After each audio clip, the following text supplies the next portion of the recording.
below 2,000, baby. Eden Palms, Monterey Road, I'm a project baby. Eagles Drive, we was at Oak Grove, barely graduated. We got Tasha, Molly, Bodie, Corbett, they gon' have to hate us. What's up, everybody? Welcome back to another episode of the New Media Podcast. I'm your host, Sia. We hope you enjoyed the last episode because, as always, today's going to be an even better episode.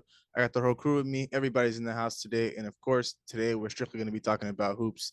So some of the topics we'll be discussing: KD calling out the starters and his teammates.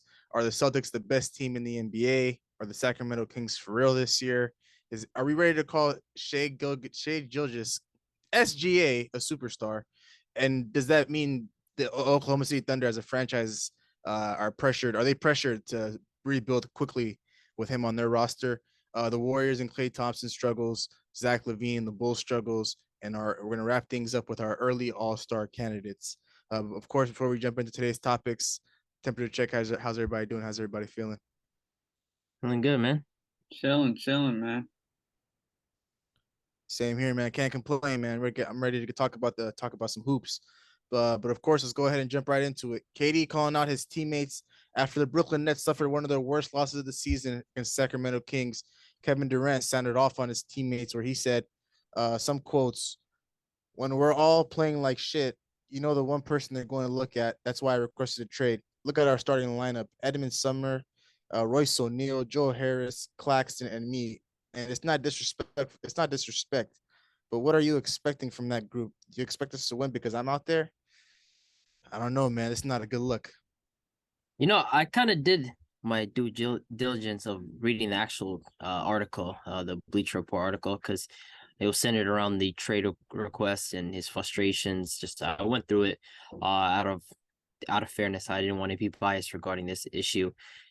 When I looked at it, I mean, part of me did understand what KD, like in reality, he's not lying. Like, I don't think any of us can disagree in the fact that he's not lying, that this roster is just not good to win a championship when you measure it up with the best of the league, especially with the suspension that Kyrie Irving's facing. He is projected to return against the Grizzlies Sunday, but this roster obviously doesn't measure up with the best of them. But at the same time, I'm thinking of the perspective of, if I'm a teammate of Kevin Durant, right? If I'm Royce O'Neal, I'm Nick Claxton, I'm Joe Harris, I'm any of these guys, I'm Edmund Sumner, and I hear a quote like that, I don't know how to feel. I'm like, damn, like, is that what you think of me? Like, yeah, like I'm just another player on your team. Like I'm not good enough for something. It's even hilarious because recently in this game against the Portland Trail Blazers that they played where they won, Royce O'Neal's the one that got the game winner against the Portland Trail Blazers. But if I'm a teammate of Kevin Durant, I feel bothered by this quote, and whether he's speaking facts or not, I'm just not going to accept context regarding this. I'm not going to accept, regardless if there's context that exists, that, hey, he is speaking the truth, or I mean, he's not lying about it. I just can't accept that. I'm not a fan of that. I think this quote rubbed me in the wrong way. KD's meant to be the leader of this roster, and for him to call out guys, even if he said something along the lines of this roster's still not good enough, I still would be bothered by that. Kevin Durant, at the end of the day, he made this situation. He's the one that wanted to come to the Brooklyn Nets in the first place. He's the one that wanted to team up with Kyrie Irving. Everything that's landed him here has been of his own choice, regardless of the circumstances. So I'm not going to sit here and feel sorry for him. I think this was a terrible quote, and just another example of why KD lacks that leadership that other superstars have. So. Yeah, I'm there with you, man. I mean, like, I agree with you. Like Edmund Sumner and Joe Harris, like those type of guys, like, they're trash. We know that, but I mean, you're not supposed to come out and, thrash your teammates in the media and throw them under the bus and expect people to sympathize with him and, agree with him. I expect everybody to disagree with his code. And like I said, it's on him. He came to this team. He wanted to be on this team with the Kyrie situation. Harden came and left. He ended up with Ben Simmons. Steve Nash fired, gone, and he's still complaining and crying. It's like, hey, when are you gonna suck it up and just go play ball and just keep quiet? But I mean, I understand it. The roster's not looking too good, but if you look at it, the last 8 games, I mean, ever since Kyrie got suspended, they've been 5-3. So they've been winning lately. They started off 2-6, now they're 5-3. It's looking to the bright side. Kyrie's back on Sunday, but for him to come out and throw his teammates under the bus right here this early on in the season, not acceptable. So yeah, that's my thoughts on it. Yeah, I'm right there with you guys. I just feel like the timing is off. Like, if he had this discussion, this interview in the beginning of the year when they were struggling, I'd be like, okay, it makes sense for him to, talk about his frustrations in an interview. But of course, this interview happened right after they got blown out by the Sacramento Kings. But this little stretch they've been on without Kyrie, like you mentioned, they're 5-3 and they're winning basketball games. So last time we talked about this Brooklyn Nets basketball team, everything was terrible going wrong for them. They fired their head coach Steve Nash. Kyrie's suspension has just begun. Like things weren't going right in the right direction for them. But now they've been winning a lot of basketball games in the month of November, and I just don't understand the timing of it all. I mean, the quote, whether or not you guys disagree with it, yeah. I mean, of course, Kevin Durant, he's not known to be a leader like that. I think we all know who Kevin Durant is. He's a very, very talented basketball player, but being a leader, I don't think he has a lot of leadership qualities, in my opinion. But just the timing of this is just wrong, to be honest. And if I'm his teammate, at the end of the day, it's just, yeah, I'll feel pretty much. I'd feel upset, if a guy like Kevin Durant called me out. But it's beginning of the season right now. It's very, very early. So, if you're like Nick Claxton, if you're Joe Harris, Edmund Sumner, just pretty much use that as motivation, as fuel, because it's way too early on in the season to start team beef and stuff like that. But Kevin Durant was 100% in the wrong. I agree with you guys on that. But just for me, the timing was a bit off. If they were losing, yeah, but they're winning basketball games and Kyrie set to return on Sunday, just doesn't necessarily make sense for me. But I think Katie can do a lot better in this situation. Like Abdi mentioned, he came to Brooklyn. This is the bet he made. He's got a lane, and I just feel like he doesn't want to truly accept that he made a mistake from leaving Golden State. I think maybe when his career is over, he might be willing to admit it, but I don't think he's going to admit it anytime soon. But we'll go ahead and move on to the next topic. Are the Celtics the best team in the NBA? When I'm thinking about this, I'm gonna base it off currently right now as the situation is in the NBA. Plain and simple, they are. They're just running over teams. This team is by far the best team in the NBA. Milwaukee is a separate discussion when Middleton gets back. But right now, the Celtics are just ridiculous, man. Tatum's ascendance to superstar status is just crazy. He continues to perform night in and night out on both ends of the court. And it's kind of refreshing seeing a player like Tatum, his mold of player. I think as of recently in the league, we've seen guys that just dominate the ball, that do everything, at least offensively, in terms of playmaking and passing and playmaking and scoring. But with Jason Tatum, it's very simple. He just gets buckets and he plays defense. He's a two-way superstar now, and Jaylen Brown is not a bad 1B or not a bad second option to have. And I'm gonna rewind what Yas said in the summer. I'm not gonna sit here and accept Jaylen Brown as a 1B to Jason Tatum 1A. This is very clearly a 1 and a 2. If you watch these Boston Celtics games, Jaylen Brown is a very good player. But when this guy gets double teamed, when he's forced to play make, it's a whole nother story. And that's where Tatum is far better than him. And now Tatum, he's asserting himself like crazy. The guy's just getting to the basket at will. He's finishing over people. I don't know if you guys saw the highlight of him just crossing up Herb Jones. Just ridiculous. The guy's just been dominant this season. To me, right now, the current MVP favorite. But, I mean, the Celtics are the best team in the NBA. No question about it. I don't know. I wouldn't say so. Yeah, you brought up Middleton, but I'm not gonna bring up Middleton for the Bucks. I feel like what's his face? Drew Holiday missing a couple games, and Brook Lopez missing a couple games, and Giannis missing a couple games. It let Boston get to that 1 seed with that 13-3 record. I still feel like the Bucks when they just got Holiday back the other day. I think he's back after 2.5 weeks. He finally came back, so I still think the Bucks are the best team, although Boston been hooping. But at the same time, man, when Giannis and Holiday and Brook Lopez, and once they get Middleton back, I feel like there's still levels to it, Once that team, I don't think like if Drew Holiday's back, okay, cool. I still think the Celtics are the best team. When Middleton comes back, when Middleton comes back, that's a separate discussion. But with Holiday, I can argue like the Celtics defense hasn't even reached its peak yet with Robert Williams out. Missing. Yeah, we can say that as well. But I'm just because their defensive numbers haven't been as great as they were last year.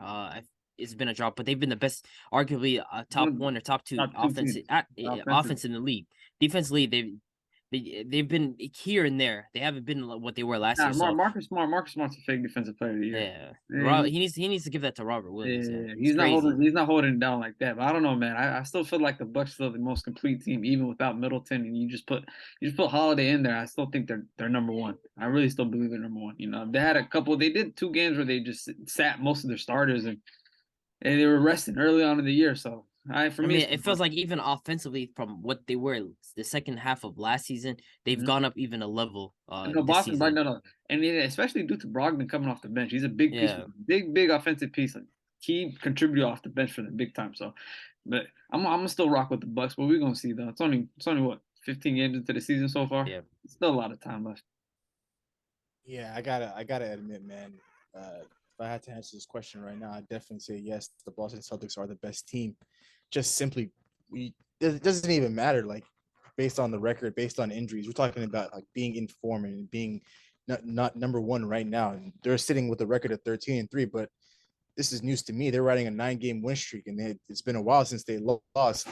I think a lot of things are clicking for them, but even with them losing their head coach to all the drama in the offseason, for them to start off the season this well, this is one of the problems they had last year. They weren't able to start off the season hot, and they didn't really take off up until January. But for them to start off the year red hot and not miss a beat, and like Abdi mentioned, we haven't even seen their best yet defensively because Robert Williams is out. His return should be around the corner sometime next month. This Celtics team is scary, man, especially with the way the NBA has started off this year, where a lot of the good teams aren't necessarily playing too well, and injuries have been happening here and there for these big teams. The Celtics have just come in, well, Marcus Smart has missed a couple of games. Robert Williams, of course, has been out. Brogdon has been in and out of the lineup here and there. They've still been able to maintain their identity with the 2 guys leading up front, Jason Tatum and Jaylen Brown. Will I disagree with you about what you said about Jaylen Brown being a 1B? I'll go ahead and give it to you. He's playing like a 2 right now. But I just feel like Jaylen Brown, he's capable of being right there with Jason Tatum. But Jason Tatum, of course, he's elevated himself to another level this year, which is something I wanted to see from him. I feel like when you're trying to label a guy like Jason Tatum as a superstar, I personally felt like it was way too early to, label him a superstar. But this is something I wanted to see from him coming into this year. And hopefully we see this progression in the playoffs when it really matters. So the Boston Celtics, man, I'm not afraid to call them the best team in basketball right now. The Milwaukee Bucks, when they have a healthy team, they can compete for that number 1 spot. But right now, it's not even close in my opinion. I think the Celtics have gone off to a hot start, and they deserve to be labeled the best team in the NBA. I feel like there is starting to create a little bit of a cushion with the Celtics and the Bucks and the rest of the NBA in terms of contenders after them. I mean, who's considered the 3rd best team in the NBA after those 2? Like, who would it be? For me, it's like those 2 teams are always consistent. Like, what is it like? Would it be the Pelicans? Would it be the Grizzlies? Like, who would even be the 3rd best team? The Cavs have been struggling as of recently. Yeah, honestly, I just feel it's been. I mean, the West is kind of weird right now. Like you can say, yeah, the West is pretty weird. The West has been. I don't know. You got the Nuggets haven't convinced me. Nuggets haven't been playing too great. Suns neither. They're 9-6. To me, they're not convincing either. Yeah, Pelicans, they're 9-7. Warriors 7-9. Clippers 9-7. With them just getting Kawhi back in the lineup yesterday. I think the West is a little bit shaky right now. It's a little bit shaky right now. It's not really. There's not who's who's the number 1 seed in the Portland Trailblazers, right? Yeah, and they play the number 2 seed tonight, the Utah Jazz, sitting right behind them with 11-6 record. They just got a win last night against the Suns. So, how do we feel about the Portland Trailblazers? I think this is probably the best team that Dame's been around in a long, long time. I mean, they surrounded him with guys that can just defend and shoot 3-pointers and rebound, get out on the break, and of course, there's a lot of closers as well too. Jeremy Grant and Simons are some crazy closers. Yeah, I just think Simons being paired next to him is a much better fit than what we've seen from him and CJ McCollum, just simply because those CJ McCollum and Dame, they were okay, but I feel like Simons it's just something different about him and Dame. Their chemistry is off the charts right now. But Jeremy Grant, Justice Winslow, Josh Hart, those guys have been key contributors to this little run that they're on right now. But I think what's going to hold them back, to be honest, is Yusuf Nurkic. I've watched a couple of a couple Blazers games here and there.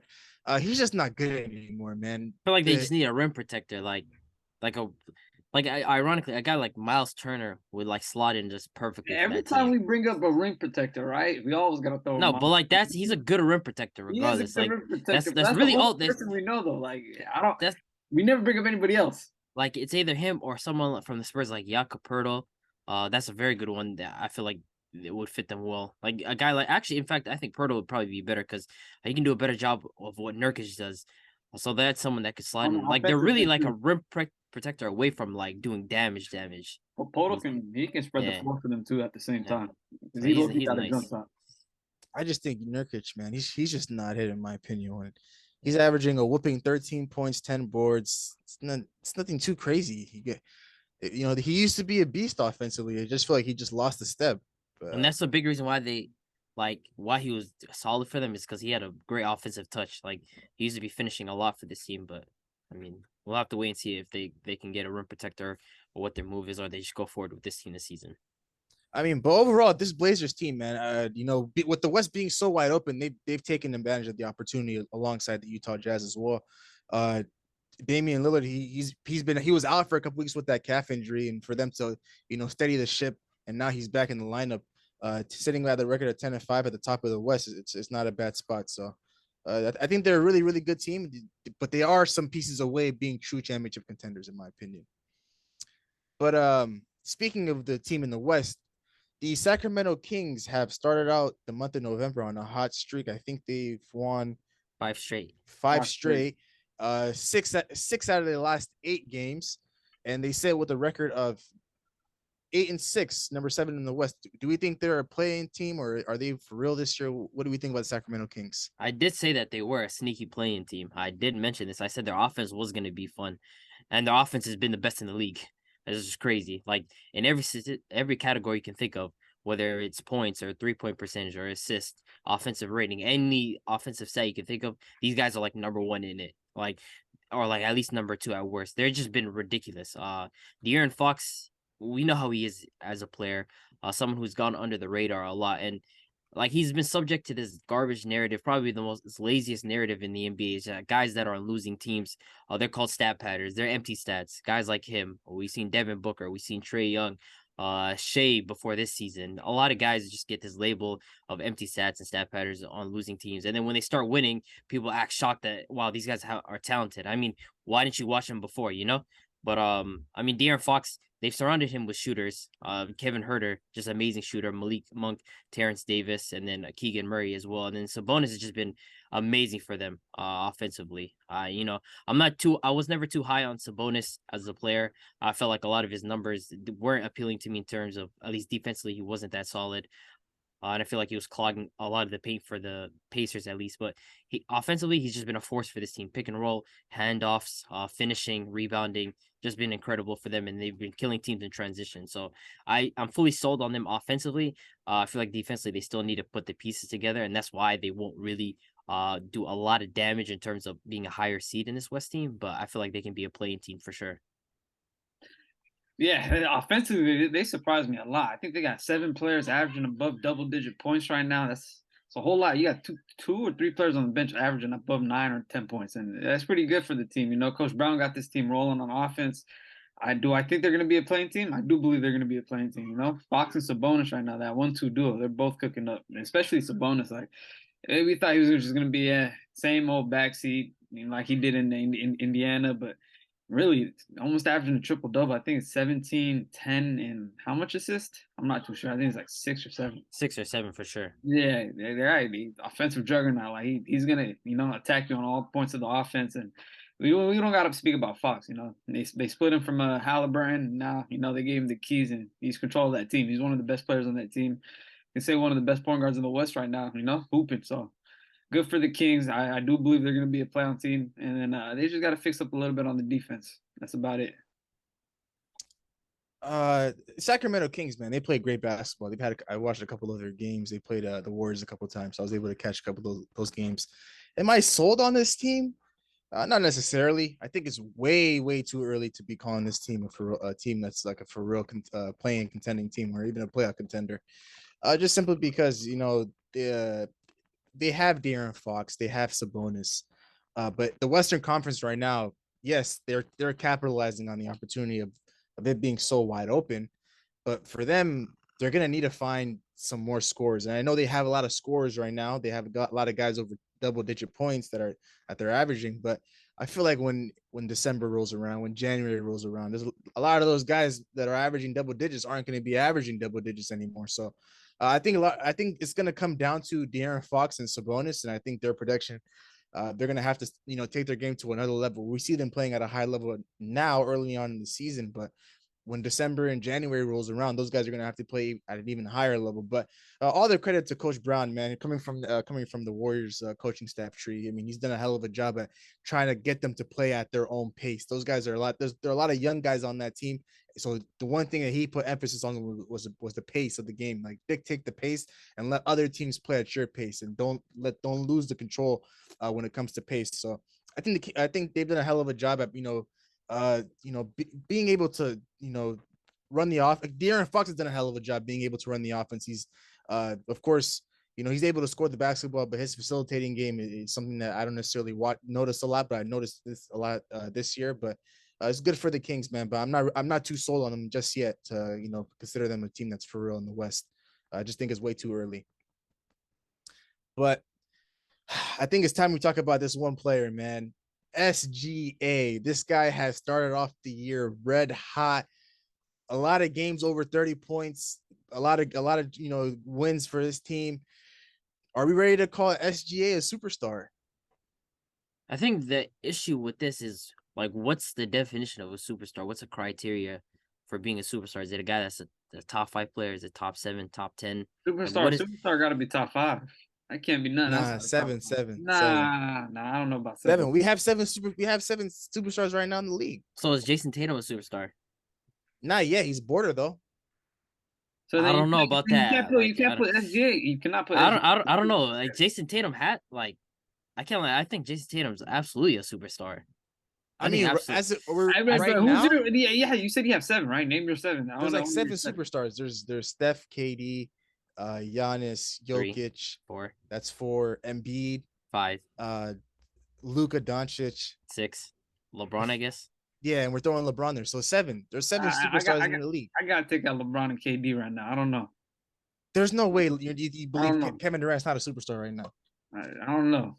I don't know about those two. So there's 7. There's 7 locks right now, in my opinion, for being considered a superstar. 7 locks, and then there's a couple of guys I have on the border: Jimmy Butler and Jason Tatum, and potentially Paul George if he plays a little bit better in the playoffs. But I don't know, man. Like, the way I have a criteria with how I determine players. Like, I have the elite bunch, which is like the 7 you named right now, at least the 8.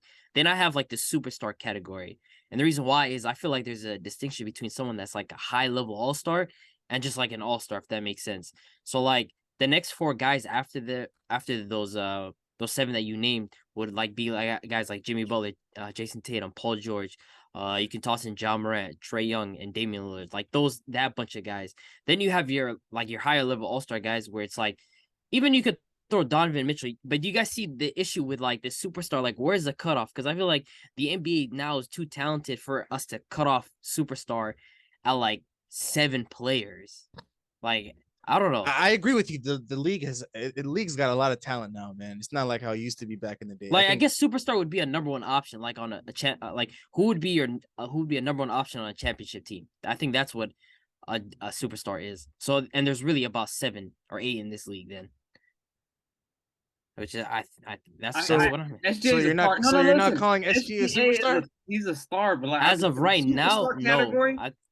As of right now, and as much as I like SGA, I'm not gonna call him a superstar yet. I feel like up until Oklahoma City is able, and this is I think this leads into your next question, regarding whether this speeds up their process or puts pressure on them to rebuild around SGA. I feel like Oklahoma City right now, they know that SGA is their absolute star. I know there's rumors about Toronto in this offseason and other teams floating around that he's not happy, and nothing has pointed towards that.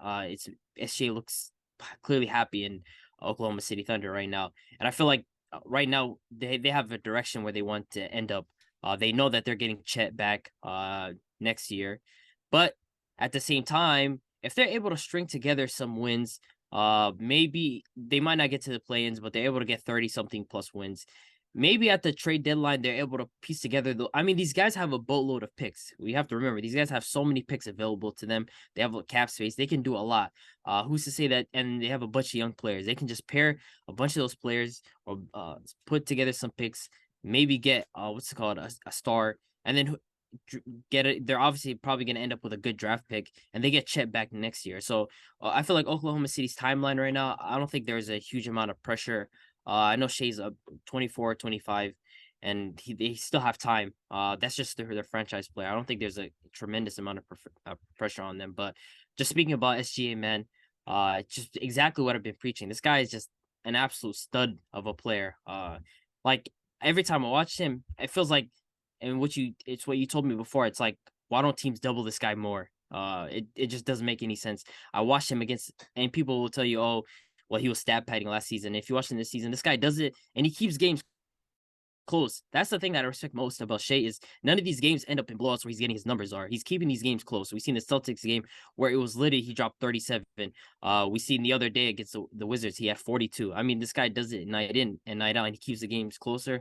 And the only reason why Oklahoma shut him down last season was he was getting too many wins. That's literally the only reason. So I'm a huge fan of this guy. He's gonna be absolute superstar in my opinion in the future. But as of right now, no, because the superstar to me is just a number one option on a contending team, and there's about 7 of those right now. So I guess what are we saying? Nah, I don't think he's a superstar. Yeah, I completely agree with that. You know, there's a select bunch. Like you're throwing him in that category with Curry, Luca, those type of players, and I don't think he's carried a team like they have, or has done what they did so far in the league. But he's building up to that too. Right now they're sitting at what, 7-9 or 7-8? 7-9. 7-9. I mean, they're right there, the thick of the play-ins, but at the same time, it's a shitload of picks. Chet's coming back. Do you want to kind of tank a little more, build up on that roster that you have with those picks that you have upcoming, or, try to make a move and pair him with another star and bring him to OKC and try to build around Chet and that. But Shy right now, man, that he's hooping. He's hooping. We can talk about him being in the top 5 point guards. We don't have to say necessarily him being a superstar, but you can slide him in that top 5 point guard category right now. I think labeling him a superstar, it's a reach right now. I agree with you guys with what you guys are saying, but for him to come into this year averaging 31 points, 4 rebounds, 6 assists on 53% from the field and 40% from three, and each and every night, like Abdi mentioned, it's not blowouts. He's keeping these games close, and sometimes he's winning these games. So there's a lot of games where where you would think the Thunder, they're not talented enough, they're not supposed to win this game, but they would come in there and they would win the game. So all credits to him. But I really want to lead into my next question with Shea playing this well so far in this season. Does this add any pressure to the OKC front office to rebuild a lot faster? And I think with his play right now, it's a lot of pressure being added to the front office simply because, like, yes, SGA he's their cornerstone piece. He's the guy. He's their superstar on the Thunder right now, but he's about 23, 24, I believe. Couple years, you can only wait so long for a rebuild process to really pan out like how it did for the 76ers. So by the time SGA is about, let's say, 26 and 27, and the Thunder have, they keep drafting these young guys and keep developing these young guys, at some point SGA is gonna be like, I'm way too talented to be sitting around in a rebuild, and I feel like my talents can be useful elsewhere on a championship contending team. So I just feel like right now the pressure that's being put on the Thunder is simply whether or not they should, package some picks and go and trade for another superstar to bring to Oklahoma City to pair with SGA, or you try to hit on one of these young up and coming guys in the draft.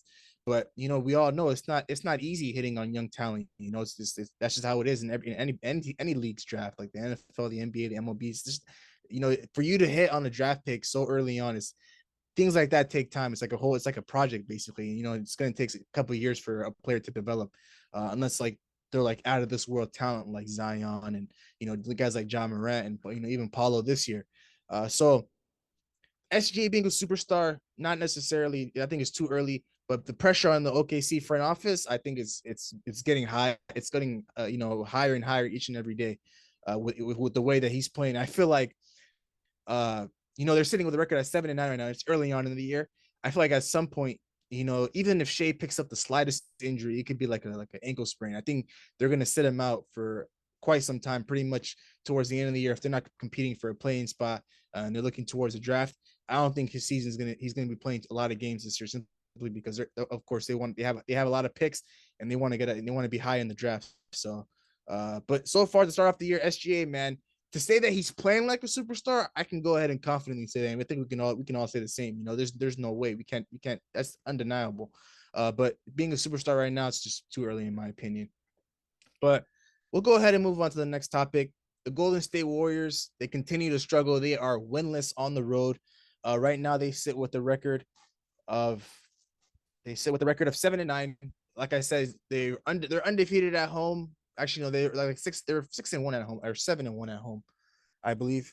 7-1, but they're winless on the road, and Klay Thompson continues to struggle. And I feel like we talked a lot about Klay Thompson in this offseason. I've said a lot of good things about him. I've said a lot of bad things about him. So we'll go ahead and begin with Klay Thompson and his struggles so far at the start of the year. My thing is with the Klay Thompson struggles, it's not simply the fact that Klay Thompson is struggling, right? It's, to me, the ego regarding Klay Thompson. When you watch these Warriors games, the shots that Klay Thompson takes are just absolutely ridiculous. Numerous places where you'll see guys are open and Klay Thompson jacking up a shot. And it just, like, to me, feels like Klay Thompson doesn't understand the level of player that he is now. I absolutely refuse any notion that he's going to be returning back to that 2019, 2018 version of himself. That's not going to happen. He's suffered 2 brutal injuries. That's just not possible at this point. And to me, there's a multitude of players on this team, or at least there's 3 more players that are better than him. To me, whenever I watch Klay play, it feels like he doesn't realize that, and he's trying to shoot himself back into the game. I guess it's a partial good thing that he has confidence, but it's an absolute awful thing. And one thing that really hurts championship teams is egos. The Warriors have done an absolute phenomenal job these past 5 years of just keeping egos in check. They've never been a selfish team, but the way Klay Thompson plays is just selfish, man. And to see him just shoot however he likes, whenever he likes, it's just ridiculous. And I mean, I said it in the preseason. I think guys like Desmond Bane are better, and with the way, of course, Desmond Bane picked up injury, but the way Desmond Bane was playing was just amazing, and I've been proven right. And Klay Thompson just needs to accept that he's not that guy anymore, and I don't think he ever will be. So, for the Warriors to continue to allow him to play like this, to me, they need to send a message. This is just ridiculous. You cannot keep allowing this guy to play however he wants to play. I get he's won championships with you. He's been part of your core before, but it's a new era, man. Guys like Jordan Poole are better. Guys like Wiggins are better. And for him to continue to play like this, it just can't be allowed, man. Yeah, Klay Thompson, buddy. The guy's forcing fadeaway, mid range, lean back jump shots, and he's forcing a lot of shots to me. I feel like the way he used to play was coming off of screens, coming off of pin down, backdoor cuts, curling, a bunch of off ball screens. But now he's dribbling, fading away, taking extra jump shots, trying to drive. He's playing like a player that's not him. So maybe due to the injury these last 2.5, 3 years, maybe that he's been sitting out too much. The game's kind of changed. He hasn't recovered as well, or he's not going to recover as well coming back from an Achilles and ACL tear. It's going to be tough. But to speak on the Warriors, it's like we can't just put the blame just on Klay Thompson. I mean, there's guys like Wiggins that hasn't played well the last couple of games. There's guys like Jordan Poole where he plays good one game and then the next 5 or 6 he's a ghost town, And you can't speak like the bench unit is not as great as it used to be. There's a lot of iffy pieces on the bench. Wiseman getting sent back to the G League. There's a lot of issues on this team. So, and not to pinpoint it just on Klay, but there's a lot going on, but there's only one guy that's doing good on that team, and who it is. I mean, I said this thing in one of our previous episodes regarding the NBA. The Warriors are stuck in an awkward position. Right now they have a bunch of young talent on their bench, and they have a team that wants to compete. They want to contend for a championship. You cannot develop young talent and try to win a championship at the same time. You have to have a clear identity of what you want to do. It's just, I don't think any single team ever has had a core, right, of young players that need developing that won a championship. It's just not possible. Then you have guys like Moses Moody, you have James Wiseman, you had Kuminga. Like these guys, like if you take them out the rotation, you got to throw in Jordan Poole too. And it's like, but at least with Jordan Poole, right? Poole, he had the benefit. He had the benefit of having the G League, and he had the benefit of that COVID year. So he had time to develop. But with these other 3 guys, they need time. But at the same time, it's like you're trying to win. Can you allow those mistakes while you're trying to compete? And it's just not possible with the way Wiseman's been playing. Kuminga, sometimes he plays good, sometimes he plays very erratic. Even the golden child for the Golden State Warriors, Moody, feels like he doesn't get enough minutes. So now it's like, do the Warriors make a move? Like to me, I'm not a fan of people just saying, well, the Warriors will figure it out. Like to me, that's such an easy excuse to say. Their bench is terrible. JaMychal Green looks awful. Dante DiVincenzo barely came back. Moses Moody doesn't get minutes like that. Kuminga's not played great. James Wiseman's not been great. Klay Thompson's not been good. Like there's just a lot of issues happening all at once with both the bench and guys in the starting lineup. Draymond Green doesn't score no more. It's just like Steph Curry is the only consistent piece, and it's like if anything, he's having one of his best years ever, and they're like wasting it away because this team is just not good like that. The bench is not good. Some of the vets are not playing good. So do you package some of those pieces for a move? I just don't believe the Warriors right now, as they are a championship team. So Do you guys think it has a little to do with what Draymond did in the offseason punching Jordan Poole? I don't think so. You don't No, think so? I don't think At so. all? I don't. I mean, Draymond's not as vocal as he used to be. I feel like Draymond's more quiet now. I feel like he's more Uh, laid back on the team. But even then, I feel like that's still not enough for this team to be that bad. Like the Warriors have never been this bad defensively in a long time. Like they True, just don't look this bad defensively, and it's crazy to me. And it's due to a bunch of young players trying to figure out their spot. And it's not Exactly. like that veteran bench that they used to have. Like last year, even last year, they had Bielitsa, they had Damian Lee, they had Otto Otto Porter Jr., Porter. they had Otto Gary Porter Jr. Payton, they had a bunch of guys, and now it's like, Iggy here and there, whenever he's yeah, I'm saying now all those guys are just gone. It's just to piggyback off what you said, this double timeline gimmick the Warriors are running right now. It's got to end. It's got to end at some point. Steph Curry can't go out and drop 50, drop 40 every night just for the Warriors to have a chance at winning the game. Not a guaranteed win. If somebody in the NBA drops 50 points, it's normally in a guaranteed win. But it's not the case for this Golden State Warriors team. James Wiseman, he's been pretty much awful this entire year. He just got sent down to the G League, and there's no timetable on his return. Steve Kerr said he's going to be there for as long as he has to be until he gets his act right. And I think I mentioned this when we last spoke about the NBA. This is Jonathan Kuminga has been in the league. He's been in the league for a year and some change now. I still don't understand who he is as a basketball player. Steve Kerr mentioned something about him in the offseason, about him being similar to Giannis and stuff like that. I don't see that when I see a guy like Jonathan Kuminga. I don't necessarily see that in his game. So I don't necessarily know what the project is with him. And I feel like at this point, Moses Moody, of course, I've been very high on him, but I'm not gonna lie, he hasn't played great either with the minutes that he's been getting, and that's why he's kind of fallen out of the rotation. But right now, this Warriors team, the way it's constructed and the double timeline gimmick that they're running, it's just not going to work out. Like Abdi said, young guys and veteran guys that want to win a championship, it just doesn't end well. It's pretty much a bad relationship, a bad marriage. Just not going to end right for this Warriors team.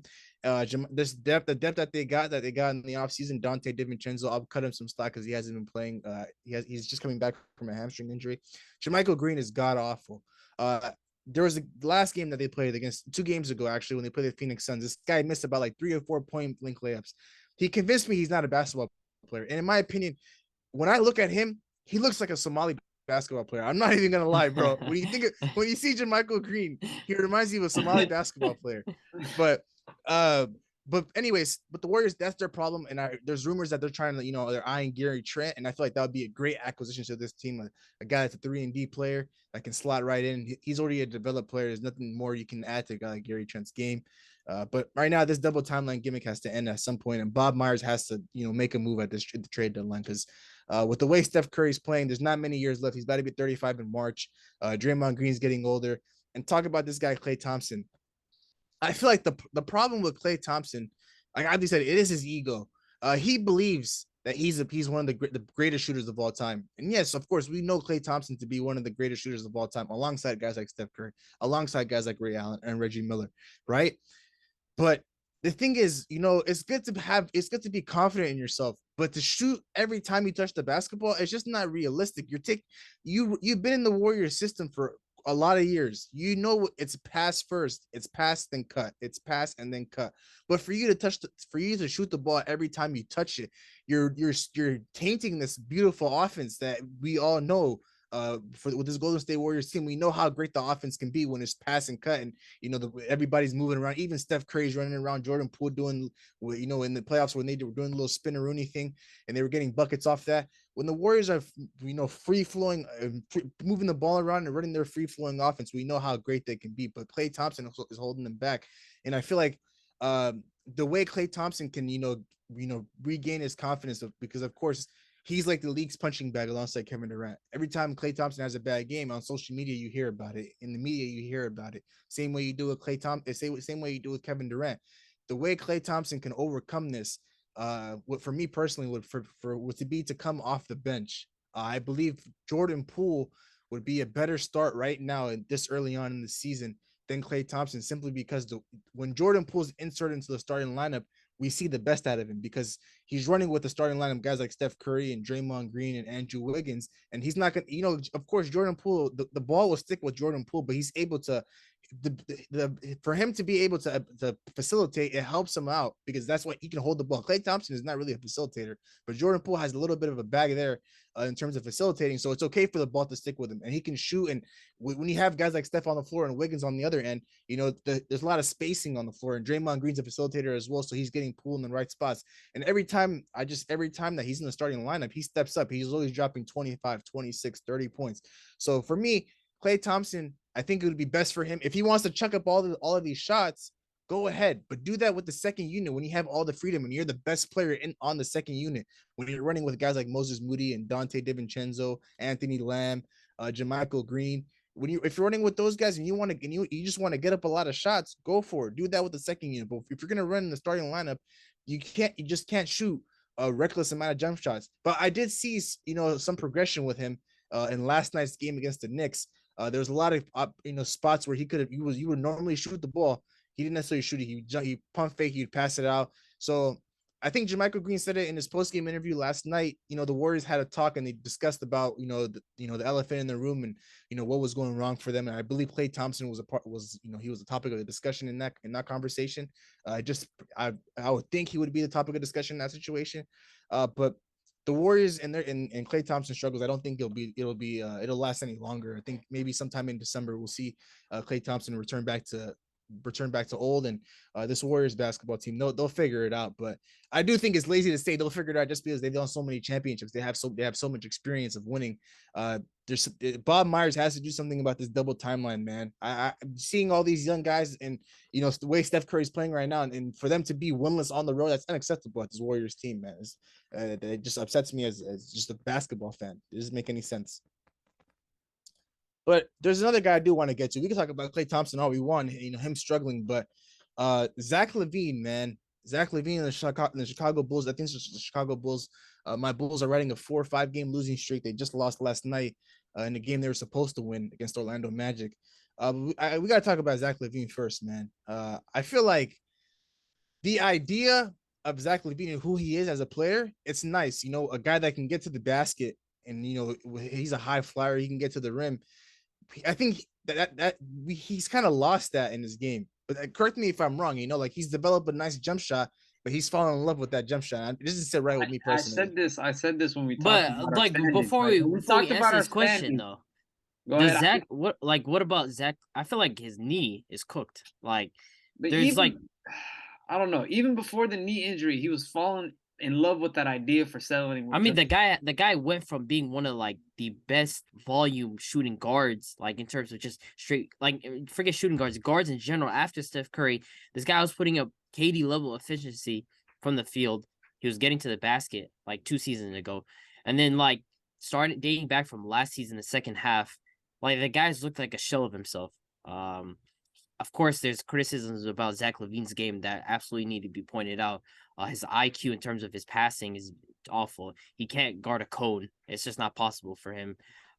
When he attacks the basket, it's not the same Zach LaVine explosive player that we know. And it's you're right. The idea of Zach LaVine is starting to get better than what he actually is. There's more hypothetical surrounding Zach LaVine. When you see Zach LaVine, you see a high flyer. You see a guy that can shoot the rock. To me, before the season, I was always calling Zach LaVine the best quote unquote shooting guard in terms of his jump shot. I didn't think anybody had a better shot from three and from the mid range in Zach LaVine, and now he doesn't even have that anymore. And it's like, yeah, he's averaging 20, but he's struggling in terms of his shooting. And if you recall from last game, Billy Donovan benched him down the stretch, and Zach LaVine wasn't happy about it. But I agree with the decision to bench him.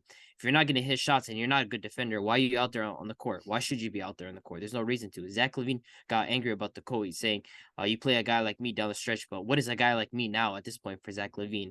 Of course, I have faith in Zach LaVine. I'm a fan of his game, but I just don't like where this is headed for him. I mean, a couple seasons ago, he was making an argument to be the best shooting guard in the NBA, and now there's an argument that he's not even top 5. So, I mean, I don't know where that leaves Zach LaVine. So, Nah, I said this in our preseason standing predictions, man. This guy is always an idea player. Like the last 2.5 years, settle for jump shots, not attack the basket anymore. Just him settling, not being aggressive as he used to. I felt like that's a downfall of his game. And now it's just at this point, like you said last game, him getting benched is saying, "Oh, you don't bench a guy like me down that line." What has he shown for him to be on the court and to say, "Hey, I can be that guy to lead us to a category like a win or carry us to a W"? He hasn't shown any of that. So. Yeah, to me, idea player, Chicago.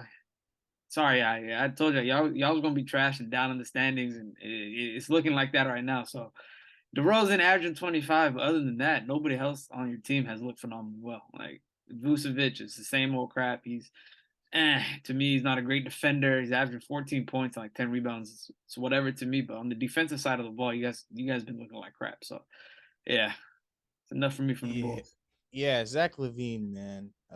When Zach LaVine bursted onto the scene, of course, it was him being a high flyer and getting downhill and getting to the basket at ease.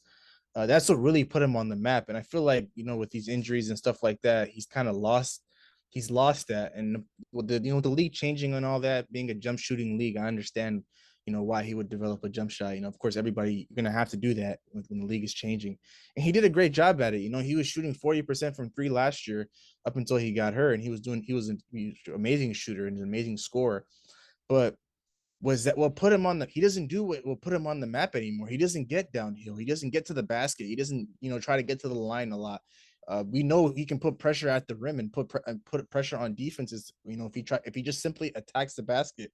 But for him to fall in love with his jump shot, being a 40% 3-point shooter is cool, when you really think about it. But when you watch these games and he's just, not necessarily attacking the rim anymore, it's hurting the Chicago Bulls team, man. That's why he's one of the reasons why they've been struggling lately. But aside from Zach LaVine, DeRozan is probably the only guy that I would give a slight pass to, simply because when when the Bulls are winning, it's normally he's leading the way. He's the one that's showing up. But if he doesn't show up, who's next in line? Vucevic is the X factor. I said this in the preseason before the season started. Zach LaVine and DeRozan, we know who they are, right? And we know, Vucevic, his job as a third option on this team is to give you 18 points and 10 plus rebounds. But there's some nights where he doesn't even give you that. He's probably giving you 12 points and 8 rebounds. That's just not enough. We don't necessarily have a lot of scores on the Chicago Bulls basketball team. There's not a lot of guys that can put the ball on the floor and get a bucket at any time. And we don't necessarily have the greatest depth either. We have guys like Io, and we have Kobe White coming off the bench, and Alex Caruso, but none of those guys are like crazy scorers. When you look around the league, everybody's got like a young guy that can score the basketball. I think that's what Kobe White is supposed to be for this team. But at this point in his career, I understand why they're trying to shop him, because Kobe White, he's pretty much more of a 2 guard than he is a point guard, but he's undersized. He doesn't play defense. He has tunnel vision. So for him to come off the bench and not really be producing like that, it's hurting this team. But the Chicago Bulls have a lot of problems, man. When they're not getting production from their superstars like Zach LaVine and Nikola Vucevic, where's the production going to come from? Because DeRozan can only do so much. He had 40 ball last night, and they still lost in a game they were supposed to win. They were up 5 with about 30 seconds left, and Vucevic goes to the line to shoot 2 free throws, and they lose because he doesn't make any free throws. Jalen Slick comes down and he hits a 3. A lot of things are going wrong for this team, man. But I just hope to see Lonzo Ball come back. I don't know. I have no idea. I have no update on him. That's on when he's going to come back from that knee injury. But the Bulls, man, just getting guys involved and getting guys easy buckets. They need a point guard. Io is good, but it's not like if he's not a true floor general like Lonzo is. Lonzo can get guys the ball in the right spots. I don't think he's capable of doing that. Io, He can hit a couple threes here and there. He can facilitate, he can rebound like a little bit and push the pace of the game, but not really control on offense like Lonzo could. But they're gonna struggle a lot with him out of the lineup. But Zach LaVine has to be better, and Nikola Vucevic has to be more consistent. Because DeRozan can have an off night, but if he has an off night, who's going to carry the load? Nikola Vucevic and Zach LaVine need to look themselves in the mirror and tell themselves, yo, when he's not going, we have to keep it going. So Zach LaVine's got to be better, and we got to see more consistency out of Nikola Vucevic. But Chicago Bulls, man, with this 5-game losing streak right now, it's unacceptable because it's not going to get any easier because they got Boston up next, and they're on a 9-game win streak. So it's a tough sledding right now for the Chicago Bulls. But let's go ahead and move on to our early All-Star candidates. Any guys in mind that you guys think might sneak in with the All-Star selection this year? Well, I'm gonna mention 2 guys that I think are gonna be first-time All-Stars: De'Aaron Fox and Shea. In my opinion, those guys are gonna be getting there first. From the East, I can't think of anyone from the guard side that are gonna be first-time All-Stars. I don't know. You guys have anyone that are gonna be first-time All-Stars in terms of guards from the East? It would like to me. If Maxey was able to stay healthy, maybe he. I got one. Tyrese Halliburton. Tyrese Halliburton. Yeah, there you go. That is one. Tyrese Halliburton is one of the only guards to average 20 points and 10 plus assists, shooting 40% from the three. And right now they set at a record of 8-6, and they're top 5 in the Eastern Conference. And he's the guy that's leading the way for them, man. Every time. The Pacers win a game, it's him stuffing the stat sheet where he's getting 20 points and 10 plus assists. So I think in terms of guards, he might be a first-time All-Star, man. So then what's your guys' like All-Star teams, like your starting lineups? And don't forget Lauri Markkanen, man. He about to be All-Star too this year. Yeah. I mean, you got to look at. I mean, if we're basing it off of numbers, there's not a lot of bigs though. There's not much. Speaking of Lauri Markkanen, though, before we move on with him. He just had a game last night. I think he only missed 2 or 3 shots against the Suns. Yeah, he shot. I ain't gonna lie, the Bulls they're angry right now. Wendell Carter looks good. Lauri Markkanen looks good, and the pick would have been for Franz Wagner. So it's even better. That's 3. Yeah, I think it was Cole Anthony who posted on Instagram. It was side by side picture of Wendell Carter. I think Nikola Vucevic, or I think not Nikola Vucevic, Franz Wagner or something like that. Yeah. He was like, "Thank you, Chicago," or something. So. That's just disrespectful, man. The Bulls can be in a better spot with those 2 guys. With the way Lauri Markkanen is playing, he had 38 last night, missed 3 shots, 6 rebounds, 3 assists, and he won. So I don't know, man. To be honest, he's definitely in consideration to be an All-Star right now. I gotta agree with Big H with what he's saying. So like my starting backcourt for the West would be Luka and Steph. Small forward from the West. I mean, is Shea allowed to slot in there? I think the thing is, no, you can't, right? They'll slot PG in. I feel like PG. Yeah, PG probably might slot in as a small forward there. PG, a power forward. I mean, I don't know.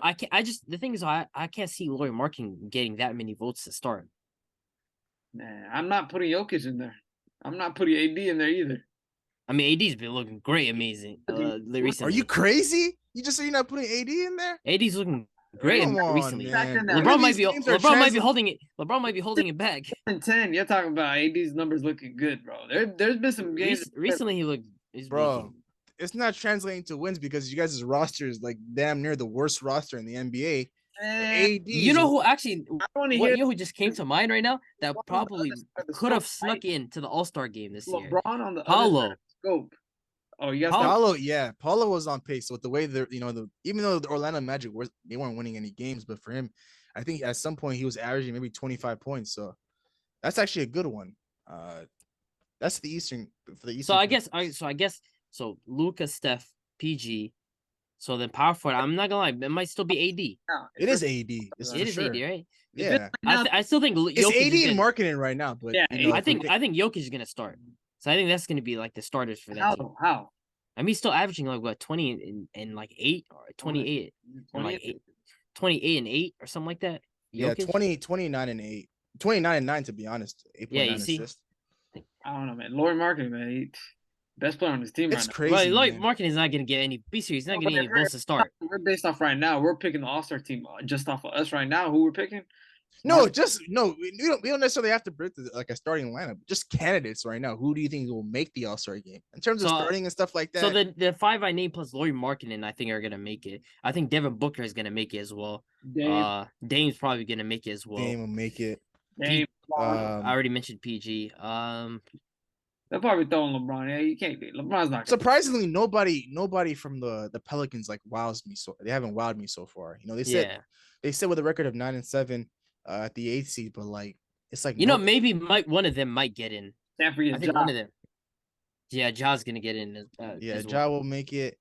CJ and Zion hasn't played a lot of games. You know, he's been in and out of the lineup. Brandon Ingram just came back like last week from a concussion injury, and then so I don't think nobody there. And then Fox probably as well. I think there might be two from Sacramento, Fox and Sabonis. I don't think it's like wrong to say that. Yeah, you know? I mean, Sabonis 17, 10, and 6. There is an abundance of bigs in the West. That's true. Okay. But okay. So now let's go to the East. So I think the East. I think Donovan Mitchell starts. For me, I think he starts. It'd be Trae Young, Mitchell, Tatum, Giannis, and Embiid. Does Trae Young deserve to start, bro? Does Trae Young deserve to start? In my opinion, I'm just pointing that. I'm confused. First off, wait, hold on. Run that lineup back. Young, Mitchell. Yeah. Who's my small forward again? Tatum, Giannis, and then Embiid. I think KD gets in. I forgot about KD. I think KD gets in. Where does he fit in? Where does he fit in? One of these guys had can they put Tatum as a shooting guard? Tatum, like, no, KD's for sure starting. I think KD's gonna get in. Are you gonna put Tatum at a 2 then? Bro, damn man. I'm not a fan of Trae starting.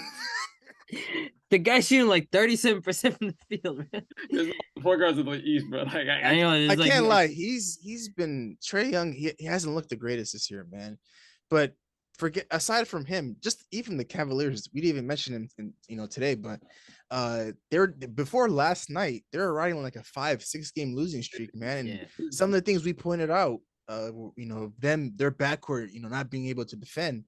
I think like 4 or 5 guys last night were in double figures from the Charlotte Hornets. Terry Rozier, Kelly Oubre, Gordon Hayward. These guys really Isaac really Okoro's garbage. He cannot, bro. Like this guy cannot hit. Like if you throw a ball in the ocean, he'd miss it. Like this guy cannot shoot whatsoever. Karis LeVert has been very inconsistent, and this is the one issue that we were talking about this preseason. Who is going to be the wing for these guys? Like what is that third spot going to look like? Can Karis LeVert show up consistent enough? And I mean, they've had issues guarding people. And all it takes is one injury to Jared Allen where they really start, or Evan Mobley, where they really start struggling on defense. So I feel like it's a very small backcourt with the 3 they got with Mitchell, Garland, and LeVert. Like I feel like it's a small like defensive unit between those 3. Like sometimes they're going to get 6-7 shooting or 6-8 small forwards, and all 3 of them 6'5" and below. So defensively, it is a big problem. But yeah, I don't know. East, man, KD, how are we gonna fit him in? I ain't gonna lie, I just realized we forgot Cat. I think he gets in the West. He gets in. I don't know. No, man. I think Cat gets in, right? There has to be one Wolves player. Now? Come on. No, there's no way, bro. Play. Nah, we're not. There's no way we're throwing Cat, man. Justin too, but Cat?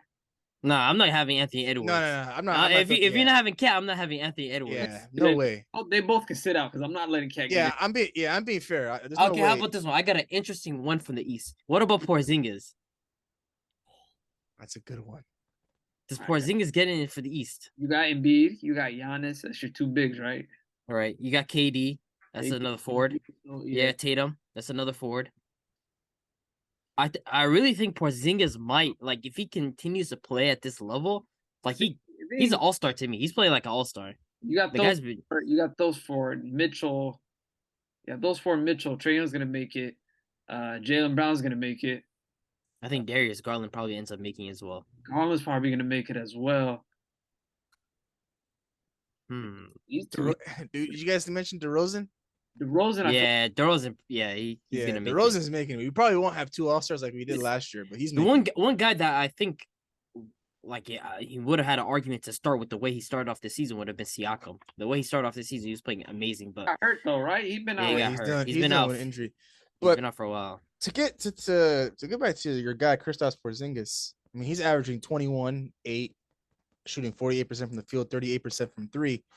Hey man, he's really turned back the clock to his days in New York when he was. In my opinion, he's been the Wizards' best player. Like, Oh, yeah, Oh, Brad, that's sure. no debate, man. Bradley Beal, I don't know what it is in this, what he does in this offense. I think he's become more of a facilitator than he is a scorer. We know Bradley Beal to be an elite scorer, but he's become more of a facilitator in this offense, and I mean that it gives room and opportunity to guys like Porzingis, to step in and fill that role because Porzingis is consistent. It's double digit rebounds and 15 plus points every time. I was getting paid 250 mil to pass the ball 20 times. I ain't got to chuck a shot up. You know what I'm saying? I'm going on that court passing the ball to everybody, not shooting one bit. Bradley Beal came out, finessed that contract, but Porzingis, I feel like he always been hovering around this 21 and 20 and 9 rebounds the last couple of years or whenever he's been healthy, and I feel like he hasn't been into the All-Star game. It's crazy because I used to be a fan of Porzingis, and when you guys used to tell me back in when he played with Luka Doncic, and yeah, you guys are like, oh, this guy is garbage. He doesn't do anything. I told y'all it wasn't him. It was a system. When you tell a guy that's 7'3" to go stand in the corner while Luka does tween, cross, what are you supposed to do in that situation? Like, what is Porzingis supposed to do when Luka's just calling in for a screen and he gets a switch and he just directs traffic? Yo, KP, get to the corner and wait for me to pass you the ball. That's not who Kristaps Porzingis is, and we're seeing him in a different light with this Washington Wizards basketball team. I try to tell you guys, Luka was holding him back. That Dallas Mavericks office was holding him back. You guys didn't want to believe me, man. I mean, like it's like sometimes the guy was missing.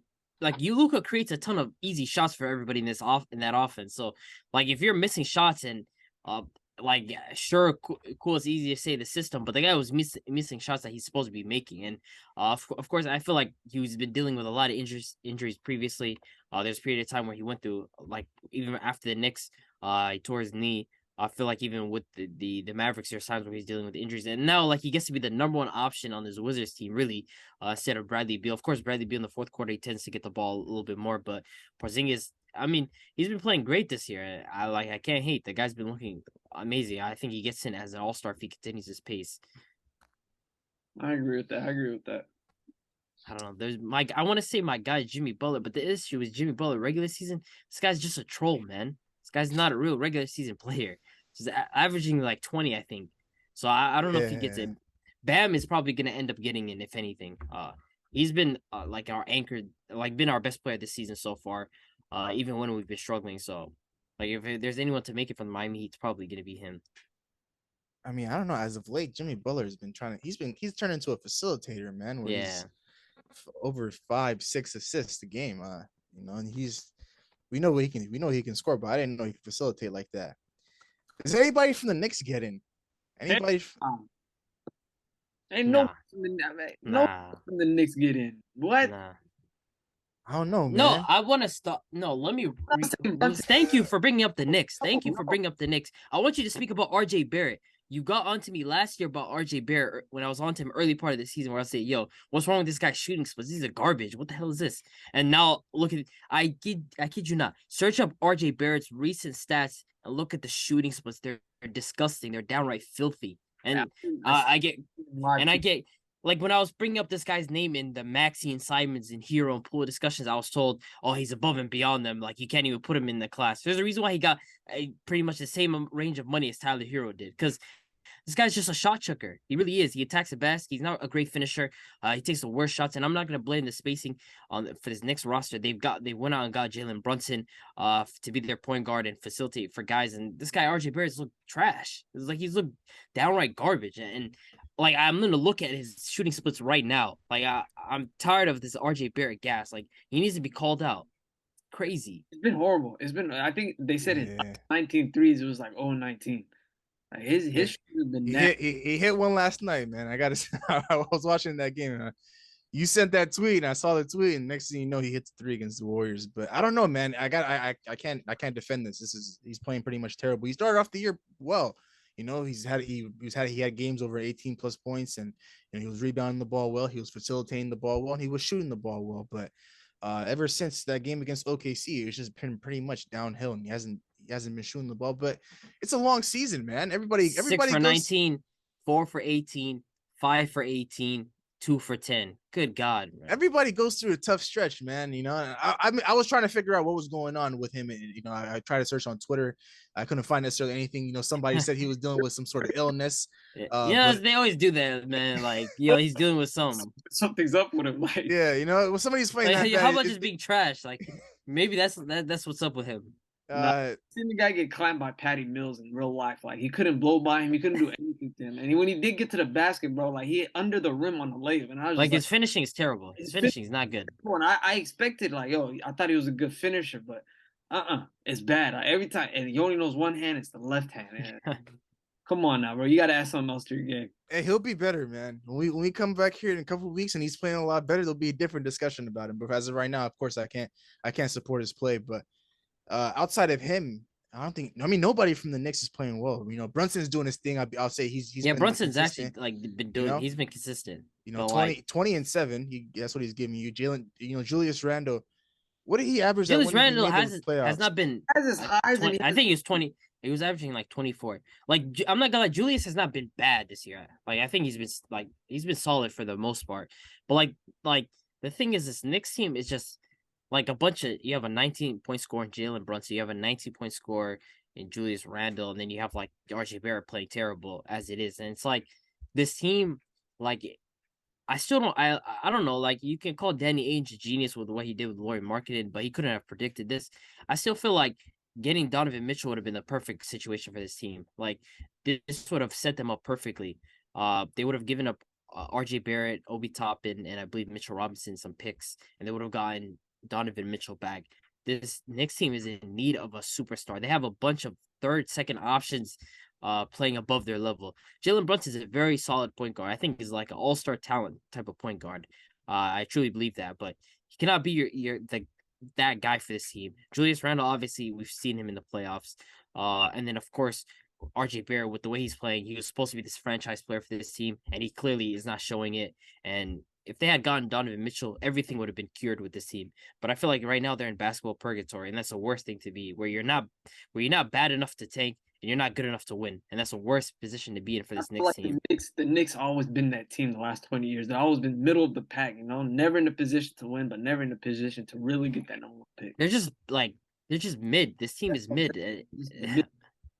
Yeah, I agree. Trading for a guy like Donovan Mitchell would have really, really helped this team because, you know, of course, Donovan Mitchell, he could have been their superstar, their main guy. But I don't know, man. You know, a lot of superstars will come to the New York Knicks, and I know this is probably aside from the whole main discussion. You know, James Dolan would just decide to sell this team, but overall, even with, you know, the lack of, you know, superstars wanting to come to New York because of him, I mean, for them just to be right there in the middle, being in that gray area of you know, not being too bad to tank and not being good enough to win, it's not a good area to be, man. But there's nothing that wows me about this team. Maybe they could potentially get a guy like De'Aaron Fox, but I was just reading a report that, you know, he's pretty much happy in Sacramento with the way things are going over there. And of course, I can't blame them. They're playing pretty well right now. But them missing out on Donovan Mitchell, it hurts a lot because you see a team like the Cavaliers, you know, even though they were great last year, they were better than the Knicks last year, of course, but you know, you see how much he elevates that team, you know, with the backcourt of him and Garland. They had like about 35 plus points last night together, and I think Garland had a 40 piece alongside him. So you could have had that on the New York Knicks if it was with somebody else. He would have been leading the way, and somebody would have been right under him, behind him. So they're definitely gonna regret that move. But the Knicks, in terms of an all-star on their team, there's nobody that I see that would make the roster. I think we've said all the names. You know, Jaylen Brown, Jason Tatum will make it. Giannis. I mean, Trae Young just had a record of 10 and 6. You know, he's top 3. He's gonna make it. Definitely. Yeah, so he'll make it.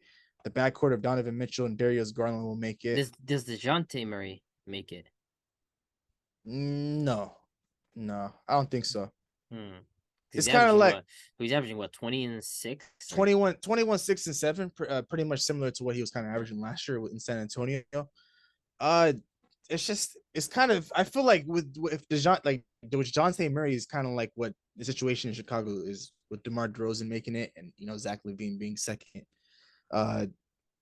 he's gonna have to play he's gonna have to average somewhere around 23, 24 to even have a shot at making it in the Eastern Conference. But I think he's playing great this year. I think he's been very good. I think they're fit.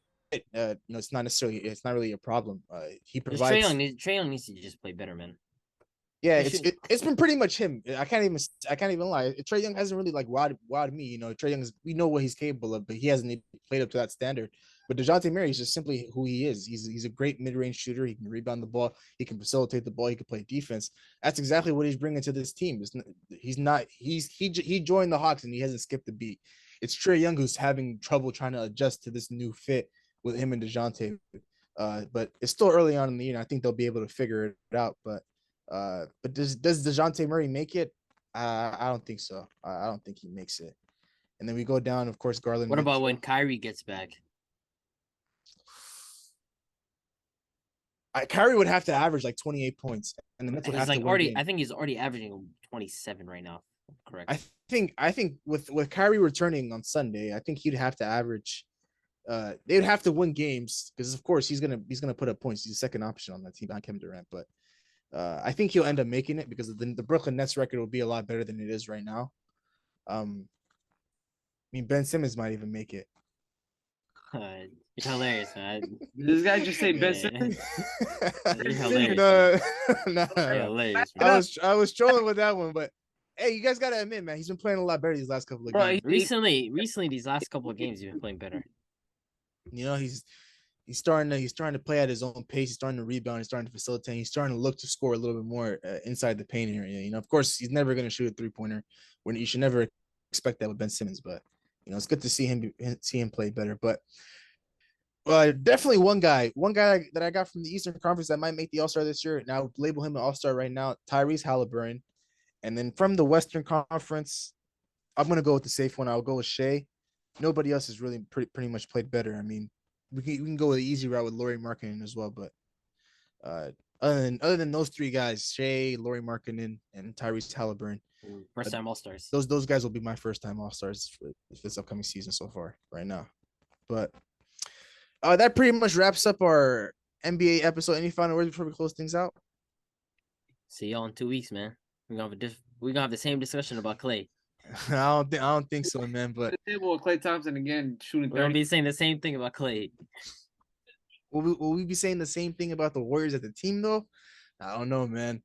But with that being said, we'll close things out here. Thank you so much for tuning into today's episode. Really appreciate your love and support. We'd really appreciate it if you like, comment, and subscribe to our YouTube channel at New Media Podcast. For those of you that are watching us on YouTube, all of our social media handles will be in the beginning of this video. If you're listening to us on Apple and Spotify, if you go to our Instagram page at New Media Podcast, you'll be able to navigate yourself to all of our social media handles there. So once again, thank you so much for tuning in. We'll see you guys in the next episode when we talk about NBA. Peace. Record a new hit, then we making us a film. Wouldn't sign a deal if I got a couple mil. Been in the lab, now they throwing out deals. Me and now late, now that's overkill.